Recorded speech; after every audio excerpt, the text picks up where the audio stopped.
Si Gavin de Rueda Capinpin na higit na kilala ng publiko sa pangalang Sir Gavin ay isang tanyag na digital content creator, vlogger at dating guro sa Pilipinas. Isinilang siya noong Agis ng Hunyo 1997 sa Malolos, Bulacan, ngunit lumaki at nagkaedad sa Cabanatuan City, Nueva Ecija.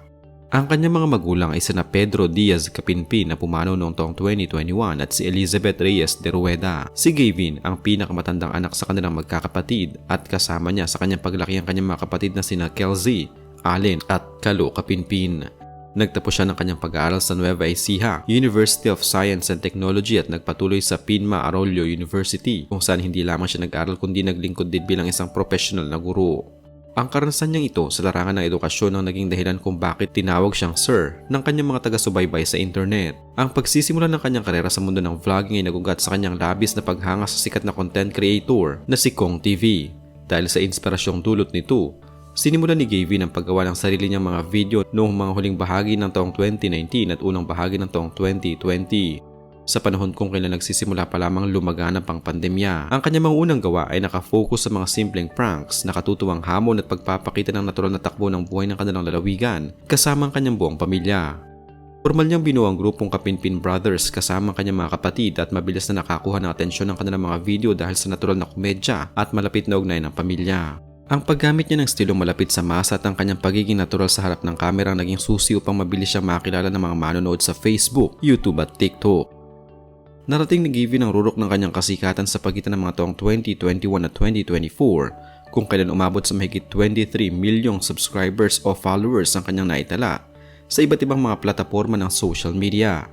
Sa panahong ito, ang bawat video na inilalabas ng Capinpin Brothers ay regular na umaani ng milyon-milyong panonood sa loob lamang ng ilang oras. Ang rurok ng kanilang tagumpay na patunayan ng magawa niyang bigyan ng kanilang ina ng 3 magkakahiwalay na bagong bahay sa Cabanatuan City noong Enero 2024. Isang pangyayari na naging tampok sa mga pangunahing pahayagan at media network tulad ng GMA Network. Bukod sa tagumpay sa internet, lumawak din ang impluwensya ni Gavin nang maging opisyal siyang Chief Marketing Officer ng Creative Management Incorporated, isang kumpanya na namamahala at tumutulong sa pagpapalago ng mga tatak at iba pang sikat na content creator sa bansa. Ang kanyang tinatayang net worth ay umaabot sa mahigit $1.48 million dahil sa mga patalastas, brand partnerships, sponsorships at mga negosyo.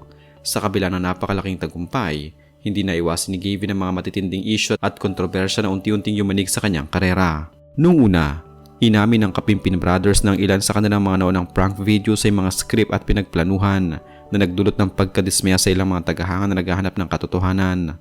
Ang pinakamalaking kontrobersya sa kanilang mga prank ay ang naospital ng kanilang inang si Elizabeth dahil sa biglang pagtaas ng presyon ng dugo matapos gawa ng isang matinding biro ng mga kapatid. Humingi ng paumanhin si Gavin at ang kanyang mga kapatid sa publiko at nangakong magiging mas responsable. Ngunit ang pangyayaring ito ay nag-iwan ng mantsa sa kanilang imahe bilang mga tagalikha ng ligtas na nilalaman.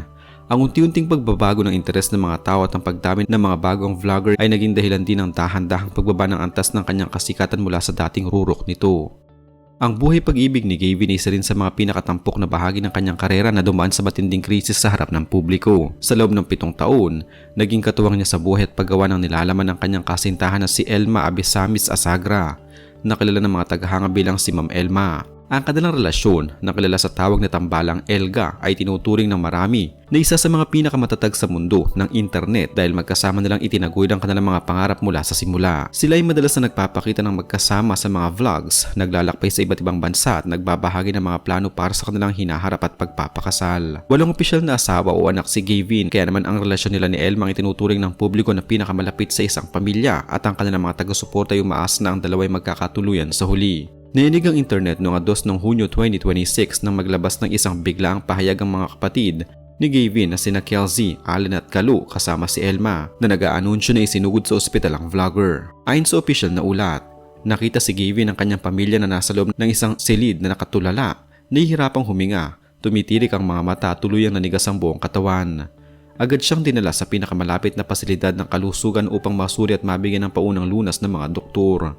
Ipinaliwanag ng kanyang pamilya na ang sanhi ng insidente ang matinding emosyonal na pinagdaraanan, labis na pagod, anxiety at stress na naipon sa nakalipas na mga buwan. Isa sa mga paunahing dahilan ng kanyang bigat ng kalooban ay ang matinding responsibilidad bilang haligi ng pamilya matapos ang pagpanaw ng kanyang ama. Gayun din ang pressure mula sa publiko hinggil sa mga ekspektasyon sa kanyang buhay at relasyon. Kasabay ng kanyang pagkaka-ospital, Umigting ang mga bali-balita sa internet ukol sa umunoy pagtataksil ni Gavin sa kanyang kasintahan matapos kumalat ang mga larawan niya kasama ang isang babaeng nagngangalang Ira habang naglalakbay. Ang mga akusasyong ito ay nagdulot ng malawakang pambabatikos kay Gavin mula sa mga netizen na lalong nagpalala sa kanyang kalagayang emosyonal. Noong 8 ng Hunyo 2026, matapos lumabas ng ospital at makapagpahinga ng ilang araw, nagbalik si Gavin sa social media upang linawin ang mga paratang at maring itinanggi na siya ay nagtaksil. Ipinaliwanag niya na ang babaeng kasama sa larawan ay isang kaibigan lamang at walang katotohanan ng mga kwentong umiikot sa internet. Bagamat sinubukan niyang ipagtanggol ang kanyang sarili, ang isyong ito ay nag-iwan ng malalim na lamat sa tiwala ng kanyang mga taga-subaybay na nagdulot ng patuloy na espekulasyon. Ang tuluyang pagwawakas ng 7 taong relasyon ni Gavin at Elma ay formal na kinumpirma ng dalawang panig noong Hunyo 23, 2026 sa pamamagitan ng magkahiwalay na pahayag sa Facebook. Sa kanyang pahayag, nilinaw ni Elma na ang kanilang paghihiwalay ay isang magkasundong desisyon at hindi dahil sa pagkakaroon ng third party na tumutugma sa naunang pagtatanggi ni Gavin. Inamin ni Elma na bagamat nakikita silang masaya sa harap ng kamera, matagal na silang nagtitiis at humaharap sa mga personal na suliranin sa likod ng mga lente na sila lamang dalawang nakakaalam.